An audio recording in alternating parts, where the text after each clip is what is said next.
Hi Sagittarius, welcome back. Thanks for tuning into your When Will You Meet Your Soulmate Tarot reading. This is for Sagittarius, Sun, Moon, Rising and Venus. Let's have a look and see when you could be meeting your soulmate, Sagittarius.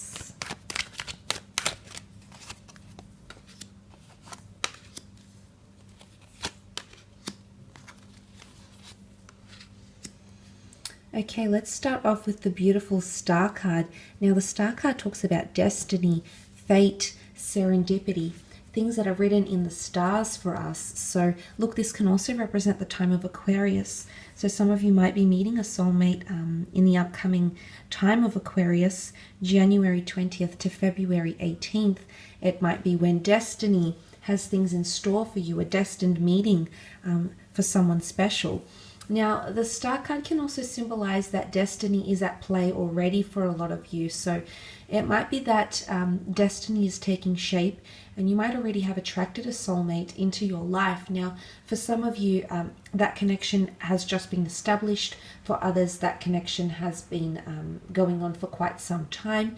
Nonetheless, the Star card is a symbolism of destiny that is playing out around you at this point in time. So it could even be like validation if you were wondering if the person that you're currently involved with or connected to, or that's orbiting around you, is a soulmate or not. It's almost validation from the universe through the cards that it is in fact destiny at play here.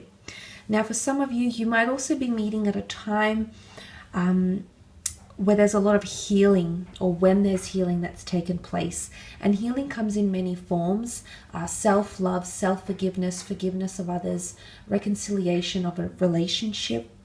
The Star card brings that sort of energy. So I think for a lot of you Sagittarians, you're going to be meeting a soulmate when you've forgiven, or you've trusted, or someone's forgiven you, or you've purified a situation, because water is purification, it's healing.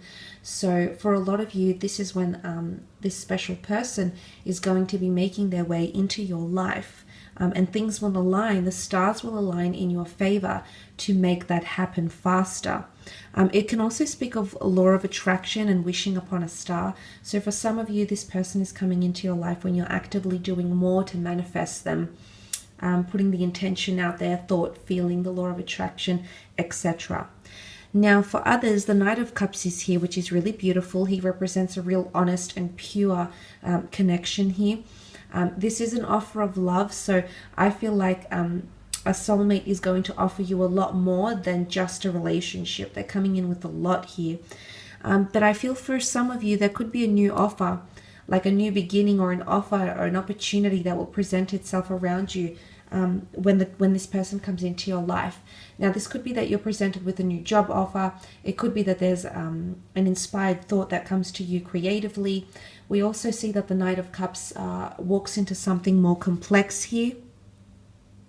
So it could be when everything is on the incline, when you're moving up, when you're elevating in something, or you're working towards a goal. You're trying to reach the top of a situation, a level, a creative pursuit, a career, faith, whatever it be here, Sagittarius. This person is going to come in at a time when you're climbing towards a goal, you're reaching towards a goal. Because this is a biblical deck, the top of the mountain does symbolize a holy place, a dwelling of the gods, or God, because this is a Christian deck. Nonetheless, it does represent you reaching a certain level, and that's when there's divine intervention, okay, interjecting on your behalf, bringing you this soulmate lover. And this is very, very beautiful, but it could be connected to a new offer. For some of you Sagittarians, though, the Tower card is here. And what this can symbolize is this person coming into your life at a time of chaos, at a time of uncertainty, at a time when you need to find your way, at a time when you need more direction. The Tower card is darkness, and it's also unforeseen circumstances. It can also be revelations, surprises. It could be something like this person comes into your life at a time when you find something out about your family, or about yourself, about your history, about another person. It could be shock revelations and discoveries. And that can be in many forms. Finding out you're adopted, finding out that you've got a family secret, finding out that there's someone who did wrong to you or you did wrong to them. It's possibly connected to another person here.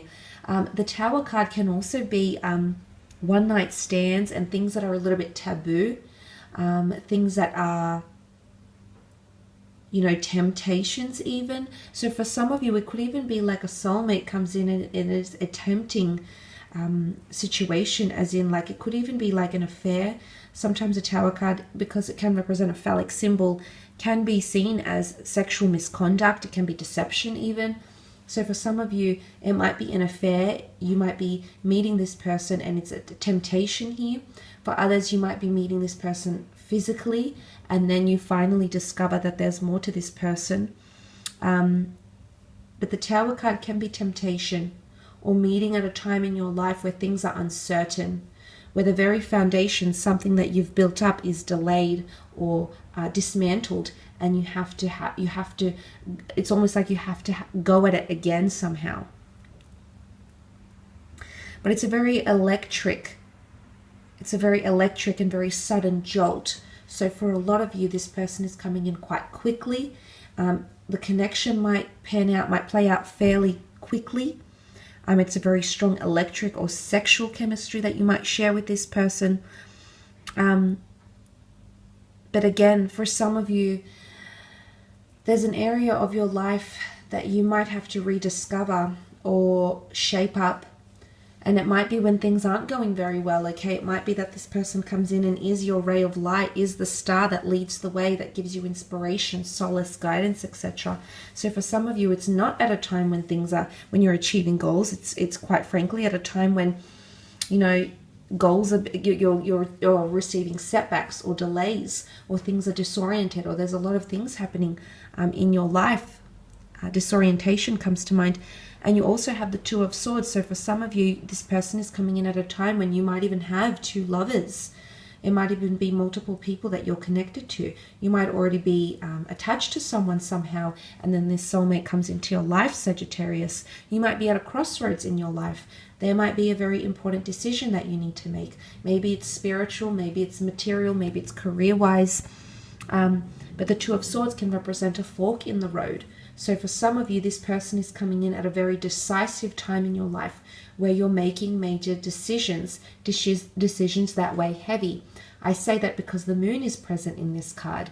The moon is anxiety. The moon is the subconscious. The moon is a strong emotional pull. So it could be at a very emotional time that this person is entering your life. It could also be at a time when you block something or someone. Notice how she holds the two swords up. She's got the blindfold on, so she's not seeing, she's blocking. She's saying no to something. No to a person, no to a substance, no to a career choice, no to a choice of a way of life, a way of living. So this person might be coming in at a time when you're saying no, or you're blocking something off, or you've ended communication with something or someone. Because mentally you might be checking out of something, and that's when this person comes in. But it could absolutely be the fact that there's multiple lovers around you, or an important decision in your life. You're at a crossroads to stay or to go in a situation, to choose one or choose the other. So that's quite interesting that has come up here for you, Sag. But look, I will leave your reading at that. Thanks so much for tuning in. Really do appreciate it.